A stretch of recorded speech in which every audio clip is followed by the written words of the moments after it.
आज हम stack organisation unit 4 का पार्ट है वो स्टार्ट करने जा रहे हैं। और स्टैक ऑर्गेनाइजेशन एक तरह की मेमोरी है कंप्यूटर सिस्टम की, जिसमें हम डेटा को स्टोर कर सकते हैं। तो यहाँ पे दे रखा है stack is a storage device that store information and data in such manner that the item stored is last will be first to retrieve or access। इसका मतलब यह है कि एक इस प्रकार की मेमोरी की जिस आइटम को आपने सबसे लास्ट में स्टोर किया है मेमोरी में, वो सबसे पहले मेमोरी से बाहर निकलेगा, है ना। तो लास्ट इन फर्स्ट आउट इसको हम बोलते हैं। लिफो का कंसेप्ट है लास्ट इन फर्स्ट आउट। ये आपने सुना होगा पहले भी। जैसे भी आप डायग्राम में देख रहे हो तो अलग अलग डेटा आइटम है ए बी सी, वो मेमोरी स्टेक में अवेलेबल है। और मेमोरी स्टेक में एड्रेस है 0 1 2 3 4, है ना। और जो सबसे टॉप जो डेटा आइटम है वहां पे एक रजिस्टर है जिसे हम बोलते हैं स्टेक पॉइंटर एसपी। तो वन बाय वन समझेंगे क्या चीज होती है ये। The stack in digital computer is a memory unit with an address register that can count only after first initialisation. तो यहाँ पे एक एड्रेस रजिस्टर है जिसको आप काउंट कर सकते हो। सबसे पहले आपको एक इनिशियलाइजेशन करना पड़ेगा।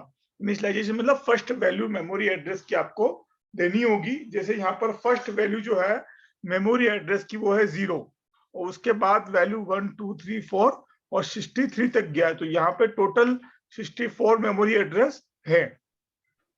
The register that hold address for stack is known as stack pointer।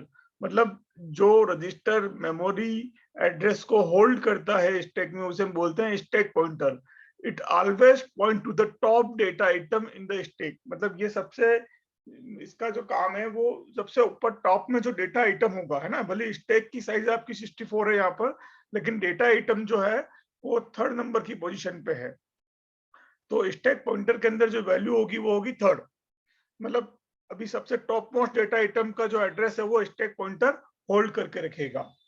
The two operation of stacks are insertion and deletion of data item. मतलब स्टैक के अंदर या तो आप कोई डेटा आइटम इंसर्ट कर सकते हो या किसी डेटा आइटम को निकाल सकते हो या डिलीट कर सकते हो। The insertion operation known as push और पुश डाउन। मतलब आप किसी डेटा आइटम को स्टैक के अंदर डाल रहे हो तो उसको हम बोलते हैं पुश करना।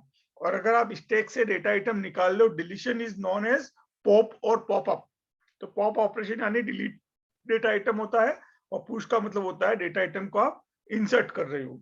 This increment and decrement operation performed by stack pointer. ये जो इंक्रीमेंट और डिक्रीमेंट ऑपरेशन है वो स्टैक पॉइंटर की मदद से होता है। मतलब यहाँ पे कोई डेटा आइटम आपका डिलीट नहीं हो रहा है, स्टैक पॉइंटर क्या कर रहा है, अपनी वैल्यू को या तो इंक्रीज कर रहा है या डिक्रीज कर रहा है। जब स्टैक पॉइंटर अपनी वैल्यू को डिक्रीज करेगा मतलब आपका जो स्टैक की वैल्यू है वो 3 से 2 पे आ जाएगी। तो टॉप मोस्ट पोजीशन स्टैक के अंदर हो जाएगा बी डेटा आइटम का। तो स्टैक पॉइंटर की वैल्यू डिसाइड करेगी टॉप मोस्ट डेटा आइटम कौन सा है स्टैक के अंदर। समझ में आया इतना? स्टैक ऑर्गेनाइजेशन कैसा है वो समझ में आया? हेलो? Yes sir. ओके, तो नेक्स्ट अपन समझते हैं रजिस्टर स्टैक क्या होता है। दो तरह के स्टैक होते हैं स्टैक ऑर्गेनाइजेशन के अंदर। एक होता है रजिस्टर स्टैक और एक होता है मेमोरी स्टैक। तो सबसे पहले अपन समझ रहे हैं रजिस्टर स्टैक क्या होता है। A stack can be organized as a collection of finite number of memory words or register। तो नंबर ऑफ रजिस्टर जब आप कलेक्ट करते हो या मेमोरी वर्ड्स को आप कलेक्ट करते हो तो उसे हम स्टैक रजिस्टर स्टैक बोलते हैं। In the given diagram we have an organisation of 64 words register stack. तो ऐसा स्टैक हमारे पास अवेलेबल है जिसके अंदर टोटल 64 वर्ड्स को आप स्टोर कर सकते हो। टोटल 64 रजिस्टर से मिलकर ये बना है। A stack pointer register SP contain a binary number which is an address of the word at the top position in the stack। तो आपका जो भी डेटा आइटम टॉप पोजीशन में है, जैसे यहाँ पे सी आपका टॉप पोजीशन में है और सी का जो एड्रेस है वो है 3, और 3 को जब बाइनरी में हम कन्वर्ट करेंगे तो जो भी वैल्यू आएगी बाइनरी की वो स्टोर होगी आपकी स्टैक पॉइंटर के अंदर। 3 data item placed in stack A B C and the C is the top position in the stack. So SP will contain the value 3 which is address of C. ये मैंने अभी आपको बताया है. In 64 word stack, मतलब 64 word stack जो आपके सामने अवेलेबल है, the stack pointer contains 6 bit because 2 की पावर 6 is equal to 64. तो जब आप 64 वर्ड स्टैक लोगे तो स्टैक पॉइंटर की जो साइज होगी टोटल 6 बिट की होगी. तो सबसे बड़ा एड्रेस जो होगा वो होगा यहाँ पे 6 टाइम 1, यानी 63 का जो एड्रेस है वो 6 टाइम 1 हो जाएगा, वो सबसे बड़ा एड्रेस होगा. हेलो, व्हेन 63 इज इंक्रीमेंटेड, 63 को जैसे ही आप इंक्रीमेंट करोगे तो ये वापस कहाँ जाएगा, 00 पे आ जाएगा. मतलब जैसे ही मैं 63 को इंक्रीमेंट करूंगा तो अगर आप देखते हैं 63 की बाइनरी वैल्यू होती है 6 टाइम 1, इसके अंदर 1 ऐड करा तो यहाँ पे हो जाएगा 1 और 6 टाइम 0. तो ये 1 जो आया है सबसे लेफ्ट मोस्ट पोजीशन पे, उसको हमको डिस्कार्ड करना पड़ेगा और वापस 6 डिजिट जो है शुरू की वो लेनी पड़ेगी और शुरू की 6 डिजिट जो है आपकी 0 पोजीशन पे आ जाएगी.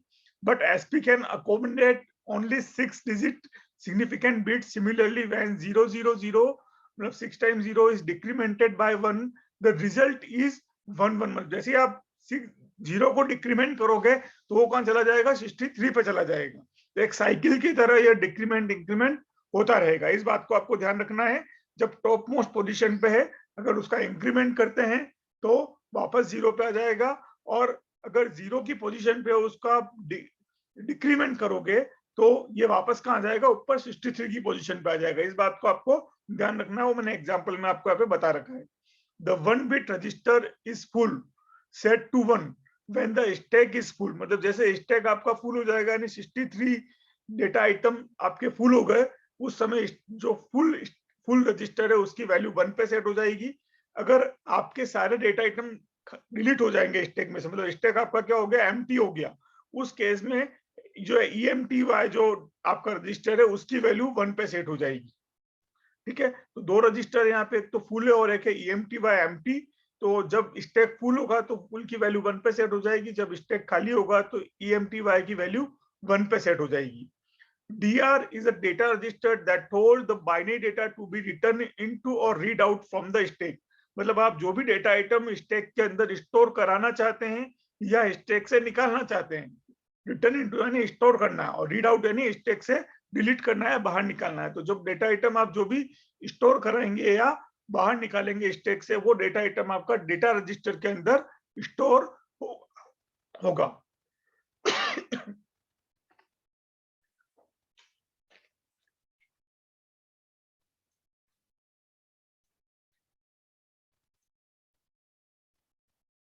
तो यहाँ पे रजिस्टर स्टैक के अंदर ऑपरेशन कैसे होता है, इंसर्शन और डिलीशन का, वो अपन देखते हैं.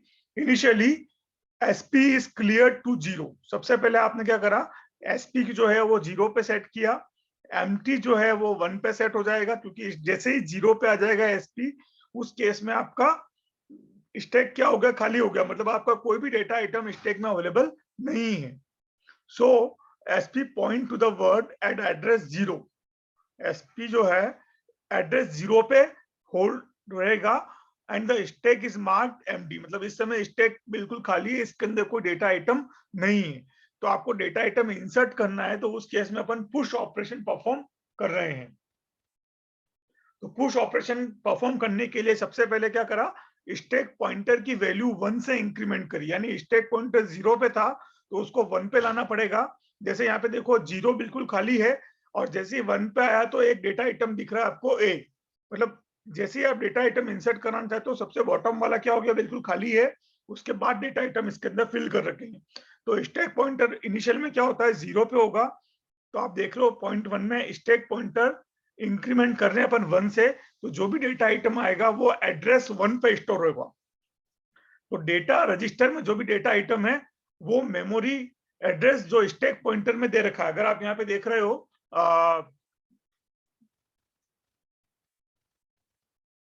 इस जगह पे आप देख रहे हो कि दे रहा है memory address of stack pointer. तो memory address of stack pointer मतलब स्टैक पॉइंटर के अंदर अगर वैल्यू अभी मेरे पास 1 है, तो मेमोरी एड्रेस 1 के ऊपर आप क्या कर रहे हो, उस डेटा आइटम को स्टोर कर रहे हो जो आप स्टैक में इंसर्ट कराना चाहते हो तो right item on the top of stack if SP is 0, if SP is 0, अगर स्टैक आइटम आपका 0 पे, मतलब स्टैक पॉइंटर जैसे ही मैंने कोई डेटा आइटम स्टोर कराया है ना, और डेटा आइटम स्टोर कराने के बाद मेरा जो स्टैक पॉइंटर है वो कहाँ पे आ जाता है, 0 पे आ जाता है, मतलब एसपी की वैल्यू क्या रहती है, 0 रहती है। देन फुल को आपको 1 पे सेट करना है। Check if stack is full, आपका स्टैक अगर फुल हो जाता है उस केस में आपको स्टैक पॉइंट स्टैक के अंदर फुल रजिस्टर की वैल्यू क्या करनी है, 1 करनी है। समझ में आ रहा है ये? हेलो, स्टैक पॉइंटर कैसे काम कर रहा है, समझ में आ रहा है? Yes sir. ओके, अब जैसे ही आपको कोई डेटा डिलीट करना है तो उसके लिए हम पॉप ऑपरेशन करेंगे, यानी डेटा निकाल रहे हैं।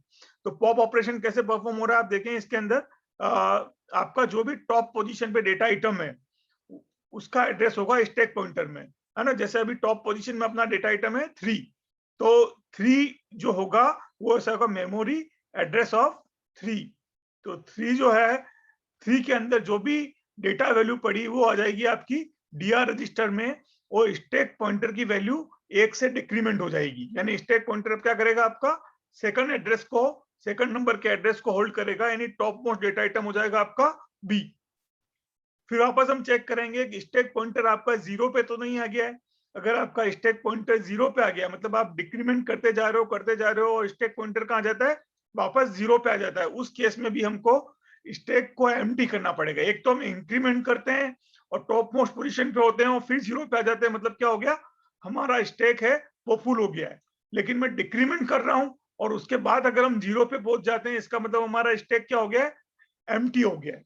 तो हमें एम्प्टी को 1 पे सेट करना पड़ेगा और फुल हमारा क्या हो जाएगा, 0 हो जाएगा। तो आपको ये दोनों चीज चेक करनी पड़ेगी कि आप किस तरह से इंक्रीमेंट या डिक्रीमेंट ऑपरेशन परफॉर्म कर रहे हैं। नेक्स्ट है इसके अंदर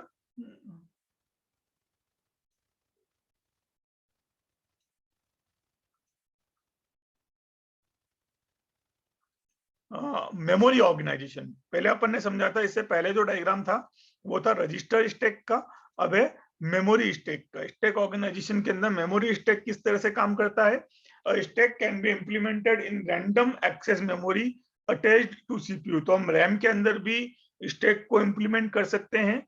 the implementation of stack in the CPU is done by assigning a portion of memory to stack operation and using processor register as stack pointer. तो हम यहाँ पे स्टैक पॉइंटर के लिए एक प्रोसेसर रजिस्टर का यूज करेंगे और रैम का जो एक पोर्शन है वो स्टैक की तरह काम आएगा। In given diagram we have a portion of computer memory partition into 3 segment, program, data and stack. तो यहाँ पे जब मेमोरी की बात करते हैं तो मेमोरी के अंदर जो पार्टीशन है वो 3 प्रकार से होता है। एक पार्ट में रहेगा आपका प्रोग्राम, दूसरे पार्ट में रहेगा डेटा और तीसरे पार्ट में रहेगा आपका स्टैक। तो एक पूरी मेमोरी यूनिट है वो 3 भाग में डिवाइड कर दी जाती है। यहाँ पे अगर आप एड्रेस देख रहे हो तो एड्रेस रिवर्स चल रहे हैं ना। सबसे हाईएस्ट ऑर्डर का जो एड्रेस है 4001 वो बॉटम मोस्ट एड्रेस है और जो टॉप मोस्ट एड्रेस है वो 3000 है, मतलब रिवर्स चल रहा है स्टैक का एड्रेस। अगर मैं वैल्यू स्टैक की इंक्रीमेंट करता हूं तो एड्रेस की जो वैल्यू वो क्या हो रही है, डिक्रीमेंट हो रही है। तो यहाँ पे इस डायग्राम में इस बात का आपको ध्यान रखना है। The program counter points at the address of next instruction in the program. तो आपके प्रोग्राम में बहुत सारे इंस्ट्रक्शंस होंगे, तो हमेशा नेक्स्ट इंस्ट्रक्शन के एड्रेस को होल्ड करेगा program counter. The address register point at array of data, मतलब आपके पास इंस्ट्रक्शन है प्लस माइनस गुना भाग और आपके पास डेटा होगा 2 3 5 4। तो आपको इंस्ट्रक्शन लेना है प्रोग्राम काउंटर से और डेटा लेना है एड्रेस रजिस्टर के एड्रेस से। तो दोनों चीज अलग अलग जगह स्टोर होगी। प्रोग्राम काउंटर इंस्ट्रक्शन के एड्रेस को होल्ड करेगा और एड्रेस रजिस्टर जो है डेटा का एड्रेस होल्ड करेगा। The stack pointer will be at the top of stack. Stack pointer हमेशा आपके स्टैक के टॉप में रहेगा, मतलब टॉप मोस्ट डेटा आइटम के ऊपर रहेगा। PC is used to fetch phase to read the instruction. जब भी आपको इंस्ट्रक्शन रीड करना होगा तो कैसे रीड करोगे, प्रोग्राम काउंटर में जो एड्रेस होगा उस एड्रेस पे जाओगे और वहां पे आपको करंट इंस्ट्रक्शन मिलेगा। Address register is used during execution phase two read operand, मतलब आपको डेटा वैल्यू लेनी होगी, जो भी इंस्ट्रक्शन कंप्यूटर में मिला है उसको किस डेटा के साथ एग्जीक्यूट करना है। SP is used to push and pop item from into और फ्रॉम द स्टैक, मतलब आप जब भी डेटा आइटम पुश करना चाहते हो या पॉप करना चाहते हो उसके लिए स्टैक पॉइंटर यानी एसपी का यूज हम करेंगे। जैसे यहाँ पर मेमोरी स्टैक के अंदर जो इंसर्शन और डिलीशन ऑपरेशन है वो बताया गया है। Here we have initial value of SP 4001 with decreasing address, मतलब इनिशियल वैल्यू जो है एसपी की वो 4001 है और एड्रेस क्या हो रहे हैं, डिक्रीज हो रहे हैं। तो first item will be store at 4000, second address will be at 3999 and the last address will be 3000। The new item is inserted with the push operation. तो उस केस में आप जैसे एसपी की वैल्यू क्या करोगे, डिक्रीमेंट करोगे, क्योंकि हमारा क्या है, एड्रेस जो हो रहे हैं वो डिक्रीज हो रहे हैं, तो एसपी की वैल्यू भी क्या करनी पड़ेगी, डिक्रीज करनी पड़ेगी और डेटा आइटम जो एसपी करंट लोकेशन है उस पर स्टोर कराना पड़ेगा। तो यहाँ पे आप देख रहे हो दो चीज हो रही है। पहला हो रहा है एसपी की वैल्यू हम क्या करें, डिक्रीज करें। जैसे आपका इनिशियल में एसपी जो है वो स्टैक पॉइंटर 4001 पे था, तो सबसे पहले आप 4000 पे स्टैक पॉइंटर को लेके आओगे और जो भी वैल्यू डेटा आइटम में होगी वो स्टोर हो जाएगी आपकी इस 4000 लोकेशन के ऊपर। नेक्स्ट वैल्यू अगर आपको इंसर्ट करनी है तो उस केस में क्या करोगे, डेटा आइटम में वापस वैल्यू आएगी आपकी और जो करंट पोजीशन है स्टैक पॉइंटर की वहां पे वैल्यू आपकी स्टोर होती जाएगी। तो इस तरीके से आप क्या कर रहे हो, न्यू डेटा आइटम को इजीली स्टैक के अंदर इंसर्ट कर पा रहे हो। अब अपन समझते हैं item can be deleted with pop operation. तो जब आपको कोई डेटा आइटम डिलीट करना है तो पॉप ऑपरेशन से डिलीट करना है। जैसे सपोज आपका करंट डेटा आइटम 3998 के ऊपर अवेलेबल है, ये जो पोजीशन में बता रहा हूँ वहां पे आपका करंट डेटा आइटम अवेलेबल है। तो उस केस में क्या करेंगे, हम इस डेटा आइटम को डेटा रजिस्टर के अंदर भेज देंगे। यहाँ पे आप सबसे पहले देखो इस पर्टिकुलर डेटा आइटम को क्या कर रहे हैं, हम स्टैक पॉइंटर की मदद से डेटा रजिस्टर में सेंड कर रहे हैं। और उसके बाद क्योंकि हमें स्टैक के अंदर स्टैक पॉइंटर को डिक्रीमेंट मतलब बॉटम पोजीशन पे लेके आना है, बट एड्रेस हमारा क्या हो रहा है, इंक्रीमेंट हो रहा है, तो हमने स्टैक पॉइंटर की वैल्यू 1 से इंक्रीमेंट कर दिया। तो यहाँ पे क्या हुआ, जो 3998 वैल्यू थी वो क्या हो गई, 39999 हो गई, है ना। तो इस तरह से स्टैक पॉइंटर की वैल्यू 1 से डिक्रीमेंट होगी और आपका डेटा आइटम क्या हो जाएगा, पॉप हो जाएगा स्टैक में से। ठीक है, तो ये आपका कंप्लीट स्टैक ऑपरेशन बता रखा है। अब अपन देखते हैं stack limit. The stack limit can be checked using processor register. One should hold upper limit 3000। In this case हमारे स्टैक के अंदर सबसे अपर लिमिट है वो 3000 है, other is use hold lower limit 4001। तो हमारे केस के अंदर एक 4001 लोअर लिमिट है और एक है अपर लिमिट रजिस्टर 3000। तो इससे हम स्टैक की जो लिमिट है वो चेक कर सकते हैं, कब स्टैक आपका फुल हो रहा है, कब स्टैक आपका एम्प्टी हो रहा है। After push operation SP is compared with the upper limit register and after pop operation SP is compared with the lower limit register. जैसे ही आपने कोई डेटा आइटम लिया और फिर आप चेक कर रहे हो एसपी को लोअर लिमिट रजिस्टर से आपका मैच हो रहा है, तो आपका स्टैक क्या हो गया है, एम्प्टी हो गया है।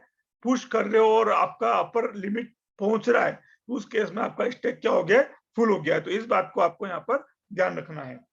नेक्स्ट हम देखते हैं क्या इसके अंदर, stack organisation very effective to evaluating arithmetic operation. जो हमारे यहाँ पे जो इम्पोर्टेंट टॉपिक है वो है रिवर्स पॉलिश नोटेशन या पोस्ट फिक्स नोटेशन, जिसके थ्रू हम डिफरेंट कंप्यूटेशन कंप्यूटर के अंदर कर सकते हैं। तो ये रिवर्स पॉलिश नोटेशन या पोस्ट फिक्स नोटेशन क्या होता है उसे हम समझेंगे। Stack organisation is very effective for evaluating arithmetic expression.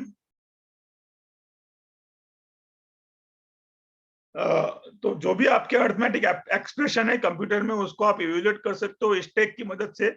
The common mathematical method of writing arithmetic expression impose difficulties when evaluated by the computer। मतलब आपने सिंपल इक्वेशन लिखी है और उसको कंप्यूटर से इवेल्युएट करना चाहते हो तो वो बहुत डिफिकल्ट होगा, और सिंपल अरिथमेटिक एक्सप्रेशन को हम बोलते हैं इनफिक्स नोटेशन। तो यहाँ पे आप देख रहे हो एक वर्ड इनफिक्स नोटेशन दिख रहा है, ये आपकी सिंपल अरिथमेटिक इक्वेशन को बताएगा। जैसे यहाँ पे बता रखा है a into B plus C into D. तो ये एक बहुत ही कॉमन एक्सप्रेशन है अरिथमेटिक, जिसको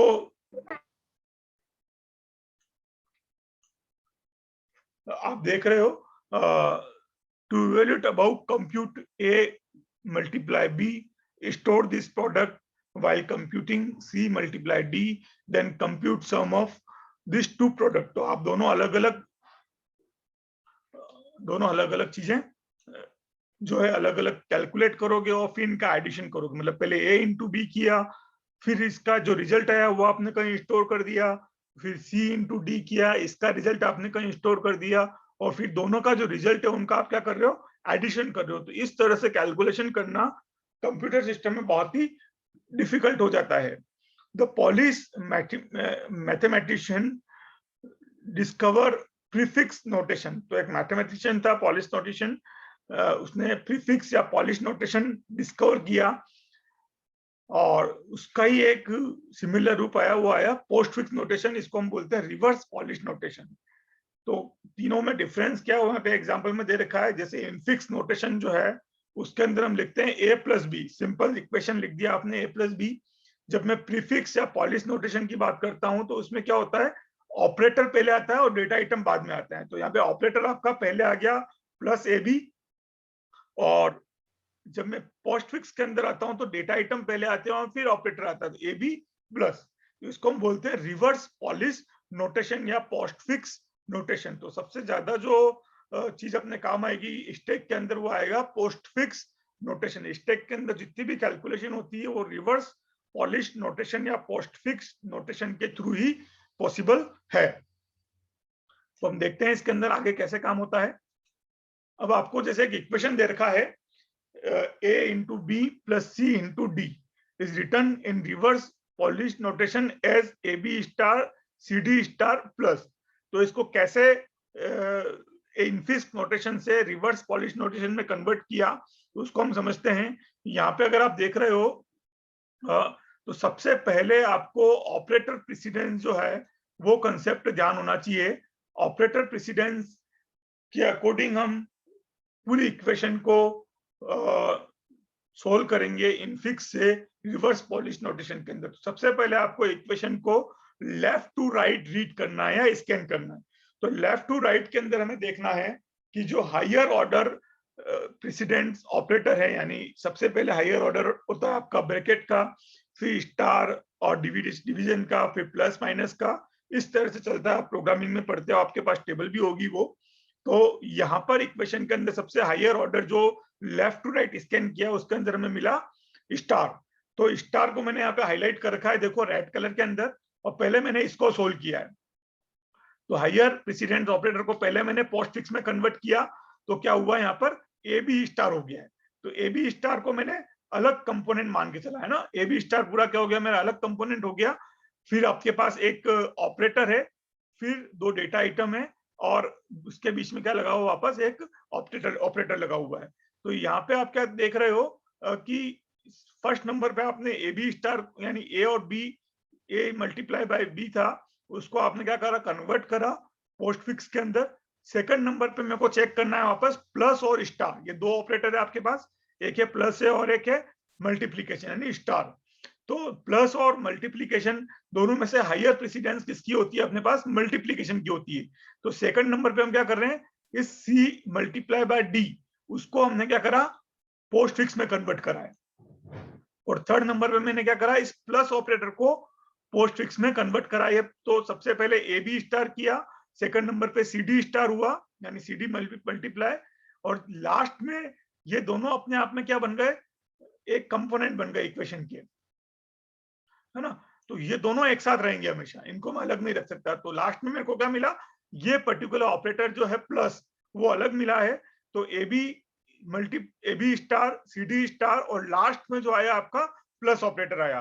तो इस तरह से हमने एक इनफिक्स नोटेशन को पोस्ट फिक्स नोटेशन यानी रिवर्स पॉलिश नोटेशन के अंदर कन्वर्ट किया है। एक और एग्जांपल से समझते हैं। यहाँ पे अपन एक और इक्वेशन दे रखी है आपकी, जैसे इसके अंदर दे रखा है ए बी, यानी आपको यहाँ पर लेफ्ट टू राइट रीड करना है, लेकिन यहाँ पे ध्यान रखना है कि ब्रैकेट की जो प्रेसिडेंस है वो सबसे पहले होती है, तो ब्रैकेट को आपको पहले सोल्व करना है। तो यहाँ पे a प्लस बी जो है वो ब्रैकेट में लिखा हुआ, तो सबसे पहले सोल्व हुआ, यहाँ पे कर दिया ए बी प्लस, ये अपने आप में पूरा एक कंपोनेंट बन गया है। सेकंड नंबर पे क्या आया, वापस आपका एक ब्रैकेट आया। जैसे ही मैं लेफ्ट टू राइट चलूंगा और मल्टीपल ब्रैकेट होंगे, तो पहले जो ब्रैकेट आएगा उसको आपको पहले सोल्व करना है, फिर सेकंड नंबर पे जो ब्रैकेट आएगा उसको आपको सेकंड नंबर पे सोल्व करना है। तो सेकंड नंबर पे अपने को पूरा एक बड़ा ब्रैकेट मिला, है ना। इस ब्रैकेट के अंदर हम देखते हैं तो वापस एक ब्रैकेट का ऑप्शन और है डी प्लस ई, तो इस डी प्लस ई को सबसे पहले सोल्व करना होगा। तो डी प्लस ई सबसे पहले सोल्व हुआ है, डी ई प्लस हो गया। उसके बाद इस ब्रैकेट के अंदर ही काम करना है हमें। तो इस ब्रैकेट के अंदर हम देखते हैं कि दो अलग अलग कंपोनेंट हैं, एक तो सी है, डी ई प्लस है, और एक है एफ। तो इन तीनों कंपोनेंट के बीच में जो ऑपरेटर है, एक है मल्टीप्लीकेशन और एक है प्लस। तो मल्टीप्लीकेशन जो है उसकी प्रेसिडेंस हाइयर है, तो डी प्लस लिखा और सी करा, और इसके आगे हमने लगा दिया स्टार। ये पूरा एक कंपोनेंट बन गया हमारा। और फिर उसके बाद क्योंकि ये ब्रैकेट है तो ब्रैकेट पहले सोल्व होगा इस स्टार से, तो डी ई सी, डी ई प्लस सी स्टार और एफ, और फिर प्लस जो है हमारा पोस्ट के अंदर यहाँ पे आ गया है। उसके बाद हम आते हैं तो आपका ये पूरा एक कंपोनेंट है, ये पूरा जो एक कंपोनेंट है, इन दोनों को जब मैं पोस्ट फिक्स में कन्वर्ट करूंगा तो ए बी प्लस, फिर ये सेकंड नंबर पे कंपोनेंट आ जाएगा, और ये जो स्टार है वो सबसे लास्ट में चला जाएगा। तो वन बाय वन अपन क्या कर रहे हैं, पोस्ट फिक्स के अंदर पूरी इक्वेशन को सोल्व कर रहे हैं। एक और एग्जांपल से मैं बताना चाहूंगा आपको,